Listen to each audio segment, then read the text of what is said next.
Vítajte pri našom cestovateľskom videu. Dnes vás vezmeme do obľúbeného letoviska Baška na chorvátskom ostrove Krk. Toto miesto sa nachádza približne 800 km od Prahy a cesta autom vám zaberie okolo 8 až 9 hodín v závislosti od premávky a prestávok. Krk je síce ostrov, ale dostanete sa naň pohodlne autom, pretože ho s pevninou spája Krčský most. Prejazd po tomto moste je už niekoľko rokov bezplatný.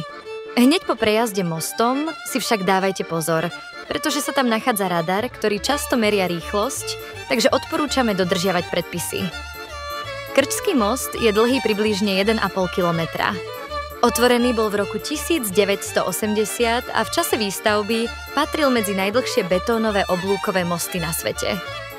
Most je dôležitou spojnicou pre turistov aj domácich, a vďaka nemu je Krk najľahšie dostupným chorvátskym ostrovom autom. Baška patrí medzi najvýznamnejšie a najnavštevovanejšie miesta ostrova Krk. Málo kto vie, že rozvoj turizmu v chorvátskej Baške na ostrove Krk je úzko spätý s českým rodákom z Prahy, Emilom Geistlichom.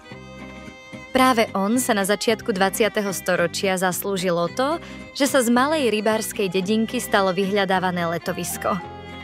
Emil Geistlich prvýkrát navštívil Bašku v roku 1909 a okamžite si zamiloval jej nádhernú pláž, čisté more a pokojné prostredie. Videl v tomto mieste veľký potenciál pre oddych a rekreáciu a preto sa rozhodol, že sem privedie aj ďalších Čechov. Zorganizoval prednášky, písal články a brožúry, v ktorých Bašku propagoval ako České more. Miesto dostupné pre každého. O 2 roky neskôr otvoril priamo na pláži prvý veľký hotel, ktorý navrhli českí architekti a postavili českí stavitelia. Hotel niesol slogan "Spokoje rovnou do more" a stal sa symbolom nového turizmu v regióne. Geistlich tu otvoril aj českú reštauráciu, kde ponúkal domáce jedlá a pivo. Po svojej smrti v roku 1922 bol pochovaný na miestnom cintoríne pri kostole svätého Jána. Pri jeho hrobe stojí aj pamätník s bustou, ktorý pripomína jeho zásluhy o rozvoj turizmu v Baške. Hlavná promenáda v meste nesie jeho meno ako poctu tomuto českému priekopníkovi cestovného ruchu, ktorý z malej rybárskej dediny vytvoril známe letovisko na Jadrane. Vďaka nemu sa Baška stala obľúbeným miestom nielen pre Čechov, ale aj pre návštevníkov z celej Európy. Popri Baške sa dvíhajú nádherné kopce a nájdete tu množstvo turistických chodníkov, ktoré vedú do rôznych kútov ostrova. Ak však patríte medzi nenáročných návštevníkov alebo si jednoducho chcete užiť príjemné ráno, najlepšou voľbou je ranná cesta ku kostolíku svätého Jána. My sme tam chodili pred každými raňajkami a môžem povedať, že je to ideálna prechádzka na hodinku. Trasa nie je náročná, zvládne ju naozaj každý a odmenou vám bude nádherný výhľad na celú Bašku, more aj okolité kopce. Ráno je navyše na chodníku pokoj, vzduch je svieží a všetko pôsobí úplne inak než počas dňa, keď sa už pláž aj mestečko začínajú plniť ľuďmi. Navyše, práve v okolí tohto kostola sa nachádzajú ruiny niekdajšieho opevneného mesta Baška, ktoré tu stálo už v stredoveku. Zvyšky múrov a základy opevnenia pripomínajú dávnu históriu tohto miesta a dodávajú celej prechádzke jedinečnú atmosféru. Je to perfektný spôsob, ako začať deň, načerpať energiu, pokochať sa výhľadmi a zároveň sa dotknúť histórie tohto krásneho miesta ešte predtým, než sa pustíte do ďalších dovolenkových dobrodružstiev.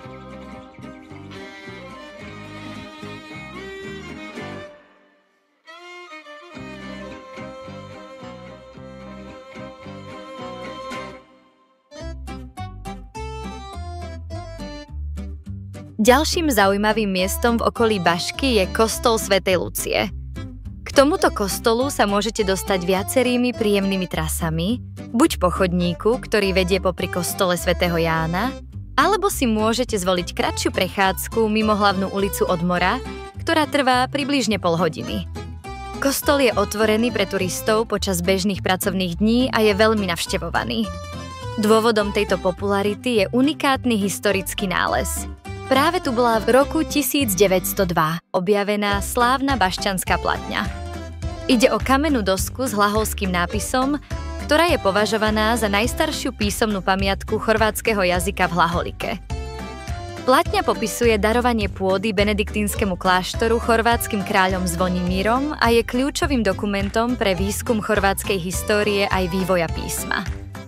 V kostole svätej Lucie si dnes môžete nielen prezrieť repliku bašťanskej platne, ale dokonca sa tu organizujú aj kurzy Hlaholiky, kde sa naučíte základy tohto starobilého písma a môžete si vyskúšať napísať vlastné meno v Hlaholike. Na vonkajšej stene kostola si určite všimnete šachovnicový symbol, predchodcu dnešného štátneho znaku Chorvátska, ktorý tu bol vytesaný už v stredoveku a je dôkazom hlbokých koreňov chorvátskej identity v tejto oblasti. Kostol svätej Lucie v Jurandvore tak ponúka nielen duchovný zážitok, ale aj jedinečný pohľad do histórie a kultúry Chorvátska. Zaujímavosťou, ktorá jasne odkazuje na hlbokú históriu Bašky spojenú s Hlaholikou, je veľké množstvo hlaholských písmen rozmiestnených po celom okolí. Na tieto znaky môžete natrafiť doslova kdekoľvek, na kamenných blokoch, lavičkách, sochách či informačných tabuliach.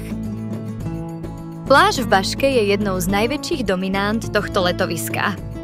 Na rozdiel od typických chorvátskych pláží, ktoré sú prevažne štrkové, je táto pláž polopiesočnatá, čo z nej robí mimoriadne atraktívne miesto pre turistov, najmä pre rodiny s deťmi. Veľa pláža je známa svojou dĺžkou, šírkou a pozvolným vstupom do vody, čo ocenia hlavne deti a neplavci. Samozrejmosťou je možnosť prenajať si ležadlá a slnečníky priamo na pláži.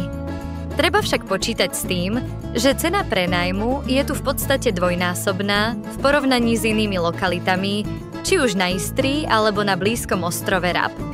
Aj napriek vyššej cene bývajú ležadlá počas hlavnej sezóny často obsadené, preto odporúčame prísť na pláž v skorších ranných hodinách, aby ste si zabezpečili pohodlné miesto a mohli si naplno vychutnať atmosféru tejto výnimočnej destinácie. Ak vám nejde primárne o kúpanie v mori a ste ubytovaní v niektorom z hotelov priamo v Baške, napríklad tak ako my, ktorý každý rok navštevujeme hotel Korintia alebo susedný hotel Zvonimír, máme pre vás užitočný tip.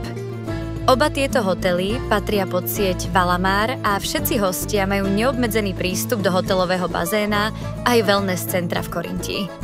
Voda v bazéne je príjemne teplá, čo je veľká výhoda najmä vtedy, keď je more v Baške v porovnaní s inými destináciami, napríklad s Istriou, často o 2 stupne chladnejšie.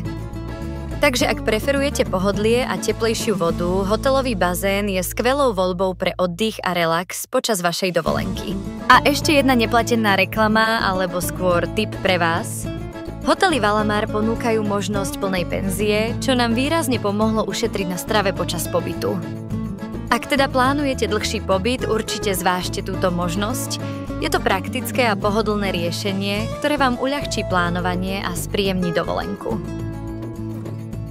Ak máte radi aj kúsok adrenalínu, určite nevynechajte Zipline Edison. Asi 15 minút jazdy autom z centra Bašky dorazíte k najdlhšej zipline v celom Chorvátsku. Táto atrakcia je rozdelená na 8 častí a najdlhší zjazd má viac ako 700 metrov. Cena bola tento rok 75 eur za osobu a verte či neverte, už v polovici júna bol zipline vybukovaný na 2 dni dopredu. Je to jediný zipline na ostrove Krk a je vhodný aj pre začiatočníkov, takže si ho môže užiť naozaj každý, kto túži po netradičnom zážitku a krásnych výhľadoch na okolitú prírodu. Ak rozmýšľate, či navštíviť akvárium v Baške, určite ho odporúčam ako krátke spestrenie vášho pobytu. Vstupné je 6 eur za osobu, čo je primeraná cena za túto atrakciu. Ak však plánujete navštíviť viacero miest, ktoré spravuje rovnaká cestovná agentúra, oplatí sa využiť kombinované vstupné, ako my, keď sme za všetky 4 lokality zaplatili 18 eur na osobu namiesto pôvodných 24. Ak vás zaujímajú aj ďalšie atrakcie v okolí, odporúčame pozrieť si aj video o jaskyni Biserujka, ktoré už máme spracované. Nečakajte prosím veľké akvárium ako v Pule, to naozaj nie. Bašské akvárium je oveľa menšie, ale na príjemné spestrenie dovolenky úplne postačí. Na jeho prehliadku vám bude stačiť 15 až 20 minút, počas ktorých uvidíte rôzne druhy rýb a morských živočíchov, typických pre Jadran. Je to ideálna krátka zastávka, najmä pre rodiny s deťmi, alebo ak hľadáte únik pred slnkom.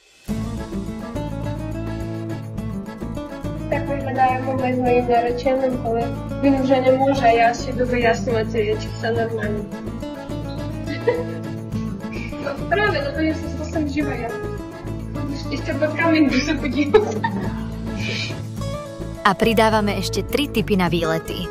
Vrbník, mestečko Vín a úzkych uličiek, postavené na skalnatom útesu vysoko nad morom, len asi 20 minút jazdy od Bašky.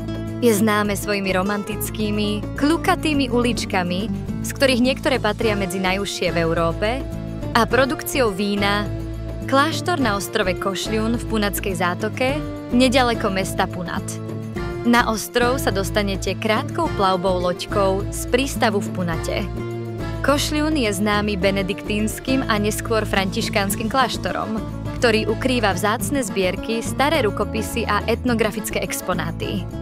Historické mesto Krk, ktoré je najväčšie a zároveň hlavné mesto ostrova. Jeho staré centrum je obklopené hradbami, nájdete tu zachovalý Frankopanský hrad, katedrálu Na nebovzatia Panny Márie a na záver si môžete poslednú minútku videa naplno užiť potulky mestečkom Baška.